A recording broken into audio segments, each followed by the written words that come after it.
25 basis points rate hike by the People's Bank of China. Not a surprise. Perhaps the timing was slightly off. We were expecting to see it slightly earlier, but it seems that the market has largely shrugged this off.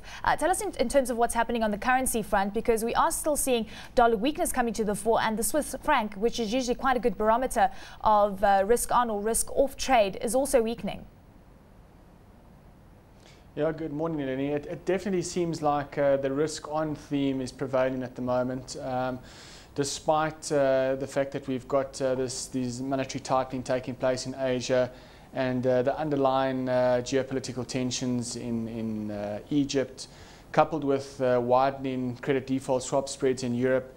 The risk-seeking investors seem to be dominating and basically putting that aside. They're not taking too much notice, and quite correctly, we've seen the dollar and the Swiss franc benefiting, at least weakening as a result, because when investors tend to buy risky assets, they normally fund it in those low-yielding currencies and liquid currencies like the Swiss franc and the dollar. What is the overall effect going to be of continued tightening coming through from China? Because many say this is not going to be the end of it. We're going to be seeing more tightening. We've got food inflation in double digits. We've got wage growth also increasing dramatically as well. So clearly this is going to be one of the big themes that will come through, particularly out of Asia. I think it's going to be a global theme, in fact. I think food affects us all, obviously emerging markets more than developed economies, because it's got a bigger weighting in their respective inflation baskets.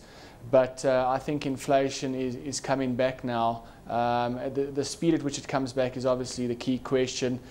But, you know, we've seen it in Egypt. We've seen it now in China as well, and 100% I think we're going to see more tightening coming through from the Asian region, which doesn't bode well for those commodity prices, and I think doesn't bode well for risky assets, because the minute we start seeing monetary tightening taking a grip in developed markets, then that spread between the yields offered in emerging markets and that offered in the developed markets narrows, and as a result the so-called carry trade becomes less attractive.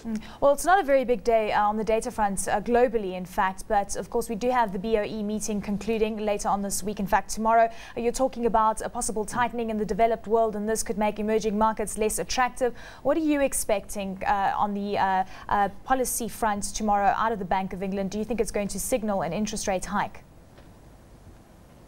Not at this stage. The inflation is still pretty high, well above their preferred range, but we're not expecting tightening there. I think, you know, we're talking about all these inflationary pressures coming through, but at the end of the day, a lot of these economies are growing at fairly pedestrian paces.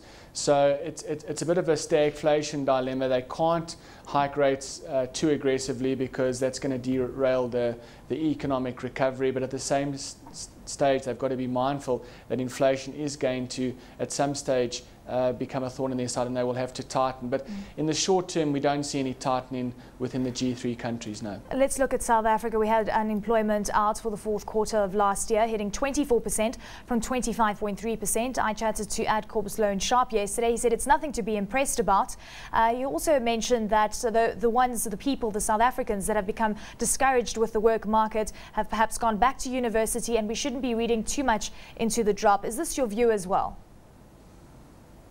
I would concur entirely with that. You know, the unemployment is still very high in this country, and I think we're going to see a lot of emphasis being placed on the job creation front when President Zuma delivers his State of the Nation. And of course, following on from that will be the budget speech, where I think there's going to be a lot of emphasis on how to get people jobs. There's a lot of discouraged workers out there, and you know, that's why we don't buy into the view that the Reserve Bank is going to be hiking interest rates anytime soon either, because we need the cost of capital in South Africa to remain low, and we need probably a weaker exchange rate to try and help create those jobs.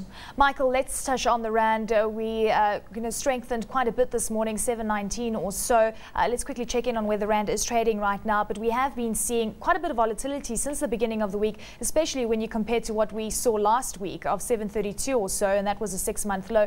Where to from here for the local currency, given that we've got the State of the Nation address tomorrow as well?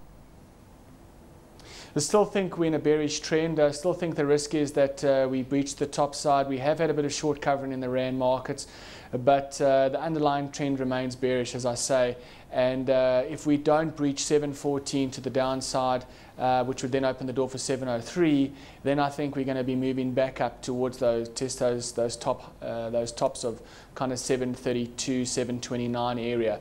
The key for that, of course, is probably going to rest heavily on what's happening in the international front. We need to see risk aversion coming back on the table. Perhaps when Egyptian markets open back on Sunday, we might see a bit of a fallout there. We see further credit widening in Europe. That could also be a catalyst. And of course, you know, again, if inflationary fears, monetary tightening fears pick up, that could also spark a bit of risk aversion. But at this stage, we're in a bit of a holding pattern, but we still maintain that the risk is of renewed rand weakness.